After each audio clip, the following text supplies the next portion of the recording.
Quelli che la domenica la passano in fila per farsi il tampone in zona dogana. Probabilmente Enzo Jannacci li avrebbe volentieri inseriti in una delle sue canzoni più famose e più ironiche verso la nostra società.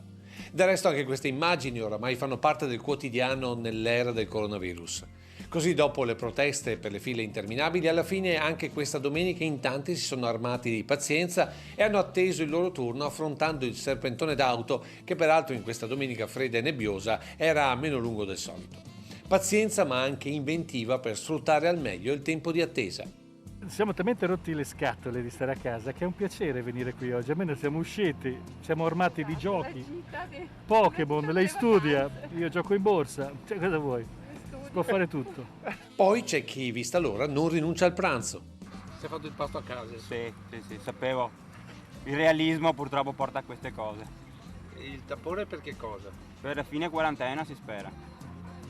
Ognuno qui in fila cerca di declinare al meglio l'arte di attendere, magari imitando qualche cantante rock. Si inganna con un po' di musica? Sì. Da quanto tempo? Da un'ora e mezza, più o meno. Come hai passato le vacanze? In quarantena.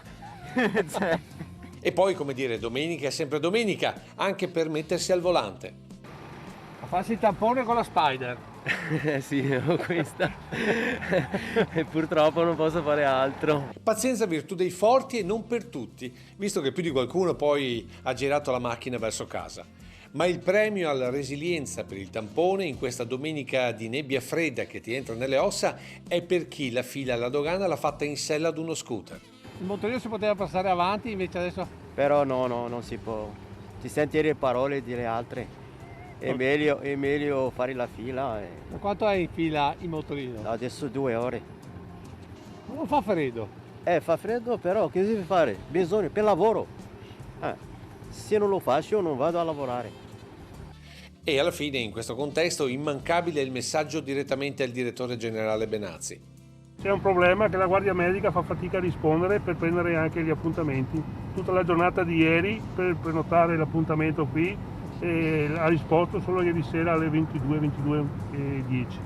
Questo è un problema.